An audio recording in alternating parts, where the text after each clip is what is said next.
All right, what's going on, boys and girls? So this particular video is going to be talking about the problems with modern tech journalism. Now, the problems with modern tech journalism is wrapped up on this one article by Techradar.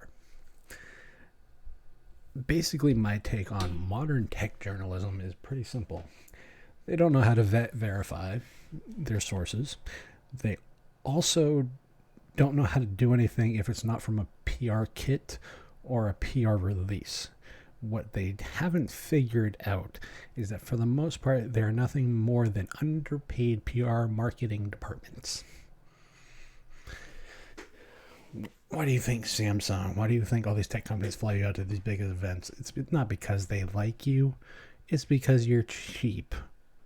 Because you will sell yourself for the newest gadget, like the hooker on the street. So let's get into this and exactly what I mean. So this particular article is Windows 10 isn't the most vulnerable operating system. It's actually Linux. Okay. Now the problem with this entire article is that this is pulled from a study done by the bestvpn.com. Now, the actual article that they're writing is from MSN Power User. First off, MSN Power User, how Microsoft Network, God, whatever. Sorry, I'm thinking old times. Basically, what it boils down to, and let's get into what Jack Wagons here have to say. Besides the fact that they're idiots, this particular thing is which operating system has suffered the most vulnerabilities around the turn of the millennium. That would be Linux, not Microsoft Windows, at least according to a freshly released report. An analysis of the National Institute of Standards and Technology National Vulnerabilities Database compiled by the bestvpn.com tracked technical vulnerabilities in popular pieces of software between 1999 and 2009. So, that's fine, whatever. And Debian, the flavor of Linux, was topped with 3,067 vulnerabilities over the last 2 decades. Followed closely behind with Android, with the Linux kernel in third place. Well, okay, stop right there. Why are you separating out the kernel? There's that. Let's continue. How many releases of Debian have there been since 1999? Well, quite a few. So, let's go down here.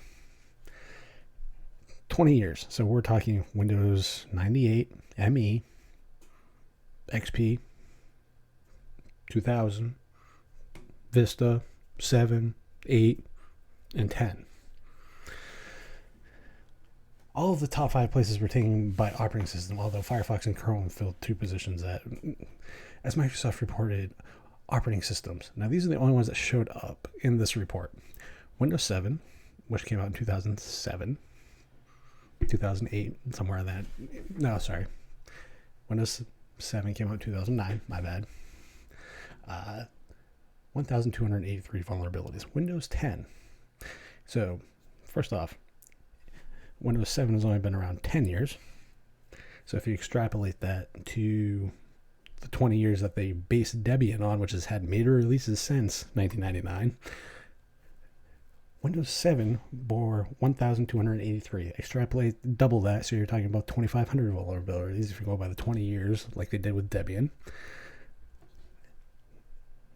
Windows 10 carried 1,111.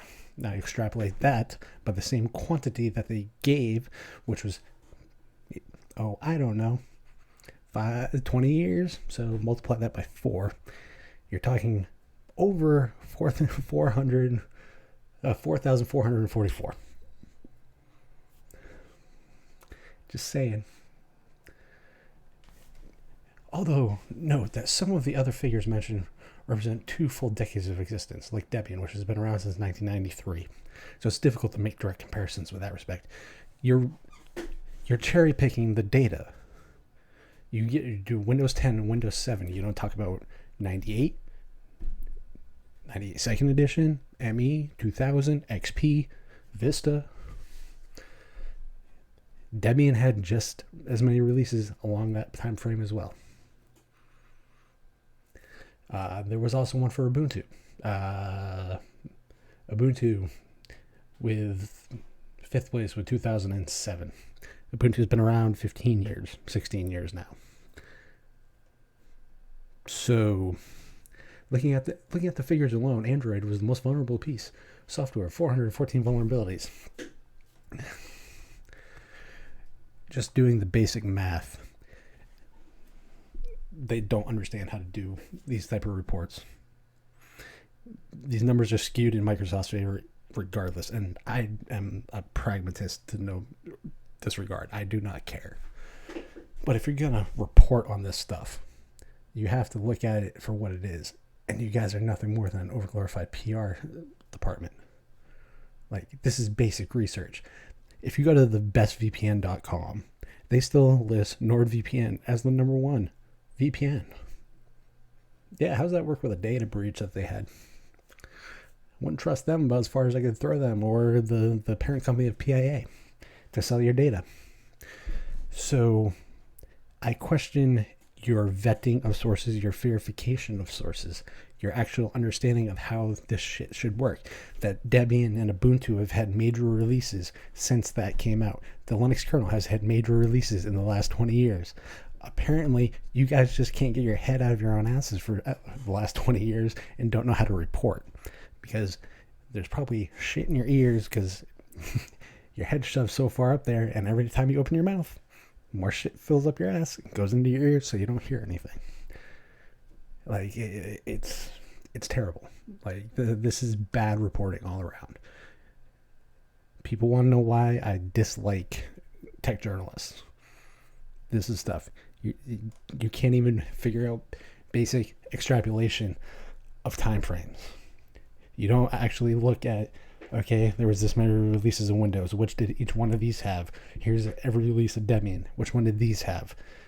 I don't see you taking the Windows kernel, the NT kernel, and plucking that out. Take the Linux kernel, though. Like, give me a break. That's not even to count the fact that Microsoft's mentality with security has always been security through obscurity, and Linux and all the open source stuff has been you find it because the code's available, the many eyes approach. Again, you guys are just, frankly, you guys are fucking idiots.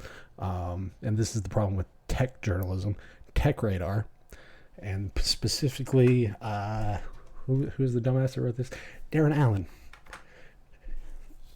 Go back to school, because apparently you didn't learn anything in journalism class. I'm not a journalist, and I know how to do extrapolation and verification and vetting. Apparently you fell asleep because it was kind of dark with your head shoved up your own rectum.